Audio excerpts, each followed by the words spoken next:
there was a major fight I really want to talk about as a ONE Championship fan, which was Rodtang and Demetrious Johnson. Yep. Which is, I found out today it is 3-minute rounds. Yes. It's because I was thinking, are they going to do it 5-minute rounds for the MMA side, or because it's rounds 2 and 4 at MMA and 1 and 3 are Muay Thai? Yes. Which is scary for DJ in my head, because I've loved watching Rodtang from the fights I've actually found over the years, because I think he joined ONE at 18 years old. Yeah. And I thought he was about 40, because all the Thai guys just look so old and weathered. I think when you turn pro at 8, you age a lot faster than most people do. Yeah, and he's got like 350 fights or something like that. It's something ridiculous. So, I was going to get your thoughts on what you think, whether it's as simple as it's a round 1 kind of thing for Rodtang, and he has no chance in round 2, or Demetrious has no chance in round 1, because that's how it's kind of been played out by the media, essentially like DJ's just going to get KO'd. But I don't think it's that simple for him. It's not at all that simple. But I mean, so it's an interesting situation because, of course, it's a unique circumstance where they're alternating rounds. I mean, we've seen it a couple of times before. I think K1 used to do it. I think Bob Sapp and Jerome Labana did boxing gloves to MMA gloves, and they were switching gloves between rounds and stuff. But this is interesting because, of course, they're going to keep the small gloves on. Rodtang's been fighting in a cage in small gloves, fighting Muay Thai, but that doesn't mean this is going to be anything like what he's faced before. I actually spoke to ONE Championship the other day to kind of get some clarification on what's going on, because initially, what it says on Tapology is that it's 5 3-minute rounds, but they're not. They're doing 4 rounds of 3 minutes. First one being Muay Thai, as you said, third one being Muay Thai. But then I keep thinking to myself, the logical thing is that, okay, DJ survives the first round, second round comes out, he takes Rodtang down, takes his back and chokes him out. And I think, to be honest, that's what's most likely going to happen. But with the first round being Muay Thai, and with the first round being Muay Thai, and with DJ not being a particularly fast worker, you go back to when he was in the UFC, a lot of the time he was beating guys up over 25 minutes. And even when he is taking guys down, he's not subbing them under 3 minutes. It's taking him a longer time to control them and to break them down. Of course, he has great submissions. And I think that, once it hits the floor, Rodtang is in seriously deep water. But if he's training correctly and doing what he needs to survive, then he gets back into the third round and it's Muay Thai again. But then this is in a cage, and that doesn't suit Rodtang because his footwork isn't great for the circle. Like, it's ideal for the ring. You watch him when he fought Haggerty. He's very good at cutting people down, forcing them against the ropes. But when he fights in a ring, in the circle, it's not quite the same. And a lot of the guys that he's fighting, they're Muay Thai fighters. So they play at the same range that Rodtang's familiar with. But you think how much DJ moves, how much he goes in and out of range, and he's switching his stance, and he's just not going to be there to play Muay Thai with Rodtang, which is going to make the first round really difficult for him. Like, Rodtang's going to find himself frustrated that he's not getting the Muay Thai fight that he wants. And then second round comes out, and I expect DJ to close him down pretty quickly and ground him. And then, it's a case of seeing what Rodtang's learned in a very short period of time. My concern was, I saw him on his Instagram the other day working ground and pound. And that is a poor investment, because the chance of him being on top is almost as slim as DJ standing in the pocket and trading Muay Thai with him. Like, it's an interesting one, but I think it's the general consensus is that, Rodtang's got the advantage in the first round that DJ's not going to play into. And then in the second and the fifth and the fourth round, it's all about Demetrious trying to choke him out as quickly as possible. It's an interesting one. I think there are certain things that favor one side over the other. I think the circle, that favors DJ most definitely. I think the small gloves favor DJ as well. I think the way that it's laid out supports DJ as well, because he's not a fast starter, and Rodtang's going to be trying to chase him down in that first round. And if that overspills into the second, then it's going to be much easier to take him down.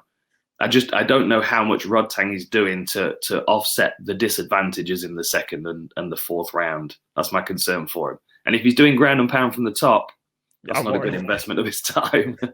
Yeah, because his style as well is march forward, hands up, and his front kicks and his push kicks are how he gets people into the cage where he actually can unleash, the power shots as he does. But he's also a 125er and a small 125er. And DJ's been fighting at 135 at one. And, against Morales, he was massive, which is, I know he's been KO'd, but if in the second round he comes out and he does his marching style, it's going to be an easy takedown. Very easy.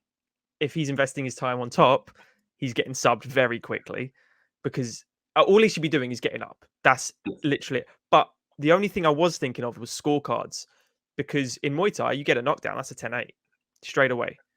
So if he knocks DJ down in round one and survives round two, suddenly he's up, going into the third round. And I'm just thinking, if he could survive, theoretically, he could get 10-9 both in the second and fourth, but win via decision. Because I'm not sure how it is. If it's even going into all four rounds, there's just going to be a draw, surely. I'm assuming they're banking on it not going the distance.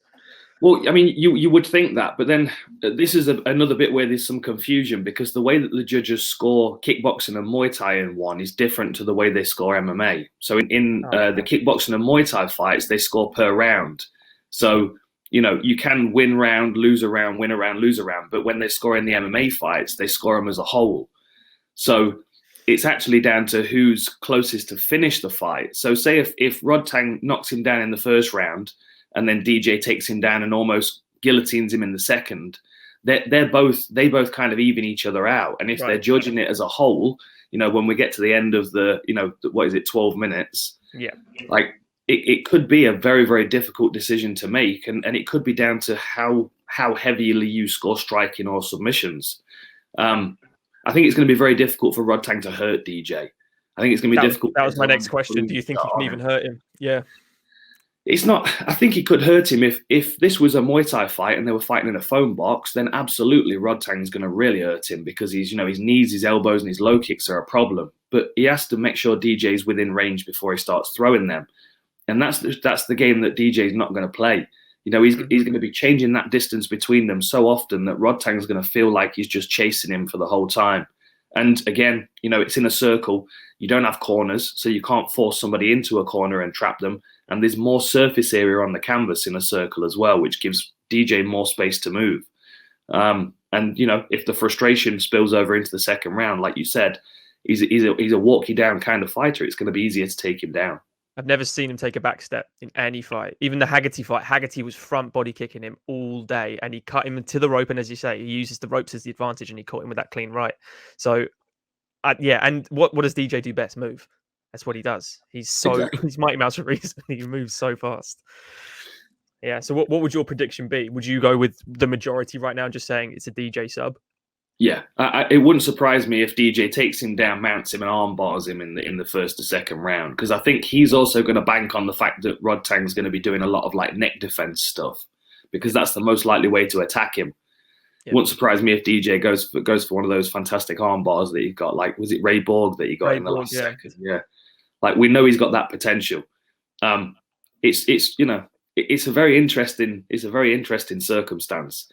I actually would prefer it if it was over 5 rounds, so we got first, third, and fifth being Muay Thai, because then I think that influences the fight much more into an even playing field. Whereas even just 2 for 2, I think it favors DJ still. Yeah, essentially you're giving one martial art to the whole other, the Venn diagrams of martial arts. DJ's kind of winning in the rules set. He's covered all the way through, and in the rounds where he doesn't have the advantage to be able to grapple, then he just won't. He won't. He's not going to stand there and take low kicks off Rodtang. He's going to be switching his stance. He's going to be moving in and out of range. It's going to be a really difficult test for Rodtang to try and apply Muay Thai to an MMA fighter. Yeah.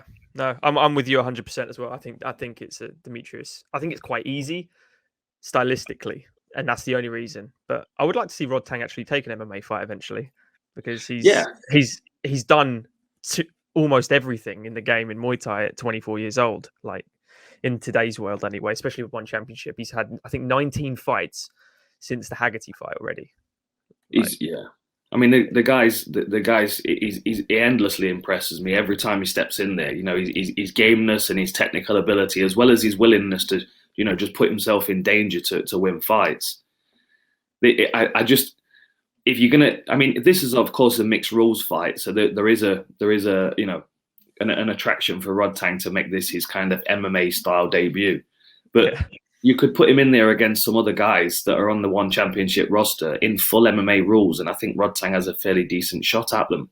You know, it's you just, I mean, there's thrown in at the deep end, and then there's making your MMA style debut against one of the best in the world, and that's where he's you know, that's where it's going to be an unrealistic expectation of him to do well. Yeah, there was easier opponents to pick other than DJ. Definitely. Perfect. Another fight did want to talk about. I know we don't have time. I would love to go through the whole card with you of UFC London, but we don't have 2 hours. So